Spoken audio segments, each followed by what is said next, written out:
Rosacea is a chronic inflammatory skin condition that primarily affects the face, causing redness, visible blood vessels, and sometimes acne-like bumps. There can be intermittent flare-ups of some symptoms, which can last for weeks to months. Mostly affects cheeks, nose, forehead and chin. It can affect anyone but is most common in fair-skinned adults between 30 to 50 years, especially women. Although usually limited to the skin, an association of rosacea with systemic comorbidities has been reported. Prompt diagnosis and treatment are required to prevent permanent scarring, persistent erythema, and ocular sequelae. It can be managed with medicine, gentle skin care and avoiding things that cause flare-ups. Types of rosacea. Rosacea isn't the same for everyone, it shows up in different forms, depending on which part of the skin, or even eyes, is affected. Typically presents during adulthood, though it can rarely affect children.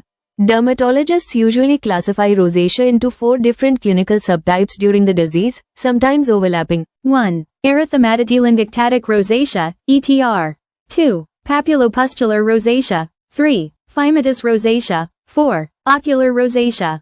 Causes or risk factors. The exact cause of rosacea is not fully understood, but it may involve genetic predisposition, immune system hyperactivity, microorganisms like Demodex mites, tiny skin mites that can aggravate inflammation, infection. Helicobacter pylori can cause an infection, protein malfunctioning, specific human leukocyte antigen, HLA, loci have been identified in patients with rosacea.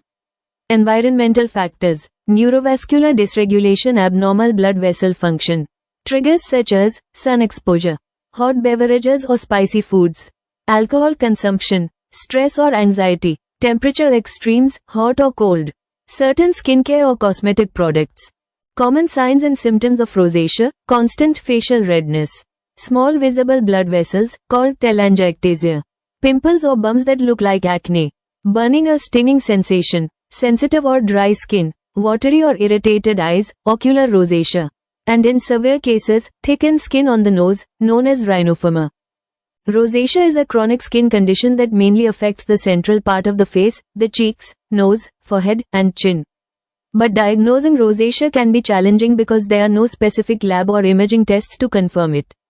It's a clinical diagnosis, based entirely on history and physical findings. So, let's understand how doctors evaluate and diagnose rosacea step by step. Doctors rely on patient history and physical examination. Patient history. The first and most crucial step is taking a detailed patient history. Doctors ask key questions to understand the duration, triggers, and symptoms. Important points include: when did the redness or flushing begin?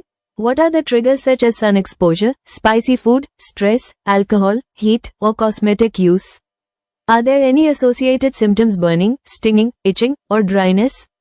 Any family history of rosacea or sensitive skin? What treatments or medications have been used before? Are there any systemic symptoms to rule out other conditions like lupus or seborrheic dermatitis? This history helps the doctor identify the pattern of the condition and differentiate it from similar skin diseases. Physical examination. Next comes a physical examination, ideally performed under good lighting. Diagnostic criteria. Based on National Rosacea Society guidelines, according to the National Rosacea Society Expert Committee, rosacea can be diagnosed if any one of the main features is present, or 2 or more secondary features are seen. Main diagnostic features: persistent central facial redness, erythema, especially on the cheeks, nose, forehead, or chin. Thickened skin or rhinophoma, commonly seen in men. Additional, supporting features include flushing, sudden episodes of facial redness, papules and pustules, pimples or pus-filled bumps, without blackheads or whiteheads, which helps differentiate from acne. Telangiectasia, visible small blood vessels on the face. Ocular symptoms: watery eyes, burning sensation, gritty feeling, or eyelid inflammation, blepharitis. Ocular manifestations. In patients with ocular rosacea, the following signs may be seen: late margin telangiectasia, redness along the eyelid edges. Conjunctival injection, redness in the white part of the eyes. Spade-shaped infiltrates, specific corneal changes. Scleritis or sclerokeratitis, inflammation of the eye structures in severe cases. Hence, if eye involvement is suspected, a detailed ophthalmic examination is essential. Rosacea isn't the same for everyone, it actually has a few subtypes based on how it appears. First, there's erythematotelangiectatic rosacea, where you see persistent redness and visible blood vessels. Second, papulopustular rosacea. This one looks a bit like acne, with red bumps or pus-filled spots, but no blackheads. Third, phymatous rosacea, where the skin becomes thick and bumpy, often affecting the nose. And lastly, ocular rosacea, which involves the eyes, causing redness, irritation, or swelling. Knowing which subtype or combination you have is really important because it helps guide the right treatment plan. Next is differential diagnosis. Rosacea can often be mistaken for other skin conditions.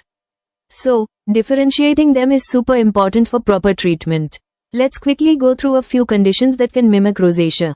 First, acne vulgaris looks similar, but the key difference is comedones, or blackheads and whiteheads, which rosacea doesn't have. Next, seborrheic dermatitis. You'll notice redness with greasy scaling, especially around the nasolabial folds and scalp. Then there's lupus erythematosus. It causes a malar rash that spares the nasolabial folds and doesn't have pimples or pustules. Photodermatitis can also resemble rosacea, especially if the redness worsens after sun exposure. Keratosis pilaris rubra, usually in teens, causes tiny rough bumps on the cheeks and neck. And if the flushing spreads beyond the face, it may point to another underlying issue. Drug-induced acneiform eruptions appear suddenly after starting a medication, with similar-looking red bumps across the trunk. Other lookalikes include perioral dermatitis and steroid-induced dermatitis. So remember, not every red face is rosacea. A proper dermatological evaluation is the key to accurate diagnosis and the right treatment. Diagnostic test. Rosacea is usually a clinical diagnosis. That means it can be confirmed just by looking at the skin and asking history and symptoms, no special tests needed. But sometimes, if the case is unusual or severe, a few additional tests might help rule out other conditions.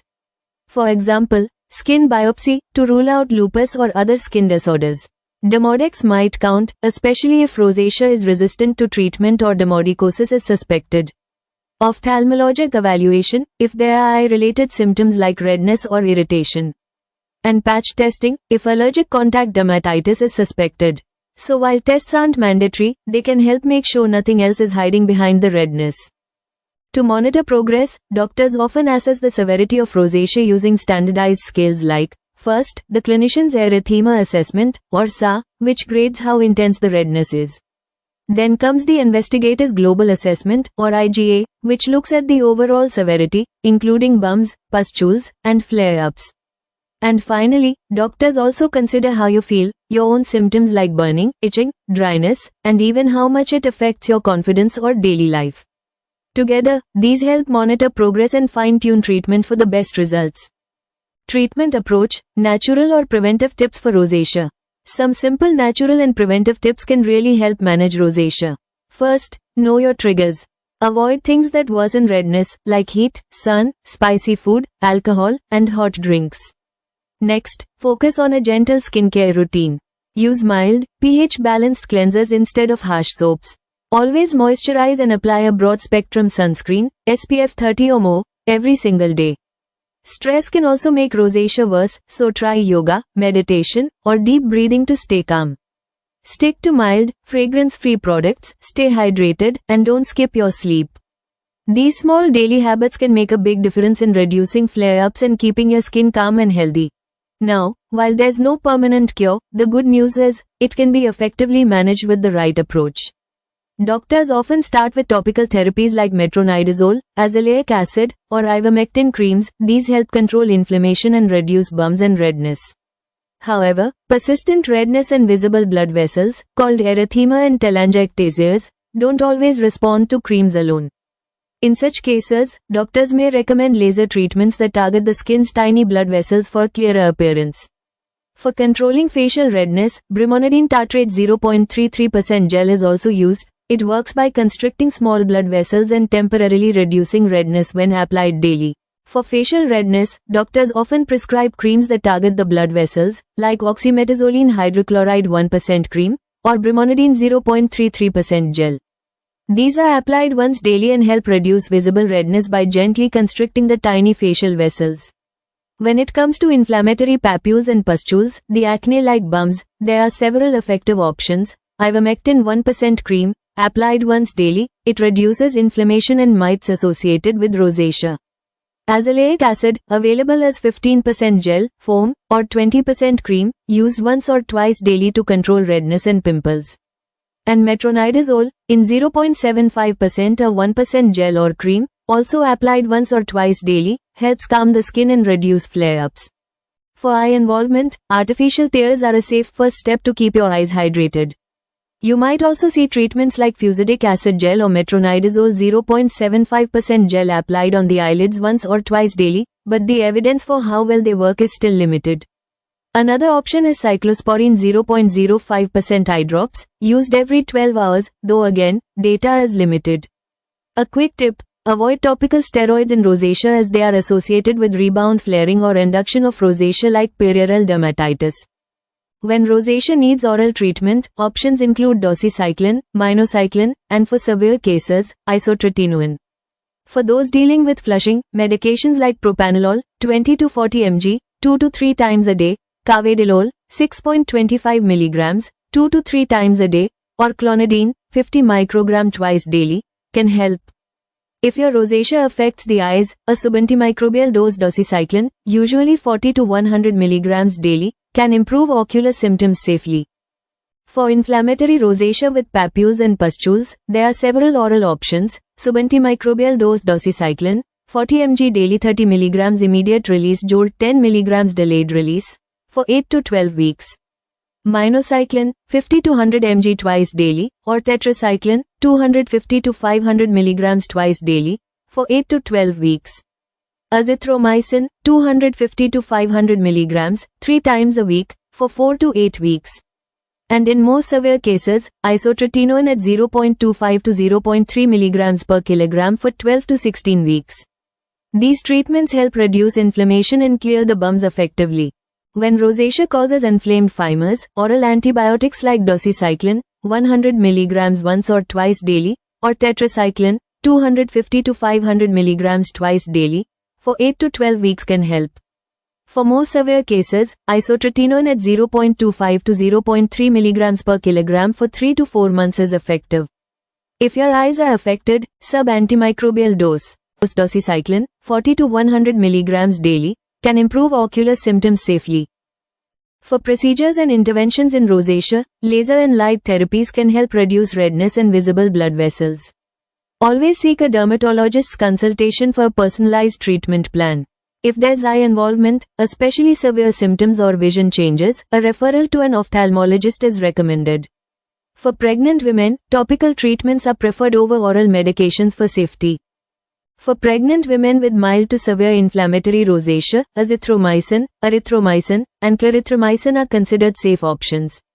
Systemic therapies are usually reserved for flares that don't respond to topical treatment alone. Once the flare is under control, it's important to continue topical treatment to maintain remission and prevent recurrence. If you found this video helpful, don't forget to like, share, and subscribe to Dr. Nazmi Education channel for more videos on skin health, Ayurveda, and holistic wellness. Comment below for any specific topic for the next video.